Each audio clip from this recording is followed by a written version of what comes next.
نمد اللسان إلى أقصى حد.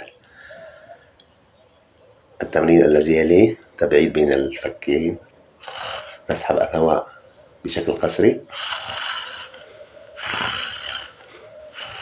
نعيد 10 مرات، ثم إي أو إي أو إي أو إي أو، ثم ننفخ. اللسان يدلك اللسان من الأعلى ومن الأسفل. هذا التمرين تمرينات البلع، وهو من تمرينات أعضاء الرقبة الداخلية، يقوي الحنجرة والحبال الصوتية والأمور الثانية، ويفيد بحالات كثيرة في مجال عملنا هنا التروية الدموية وتقوية البصر.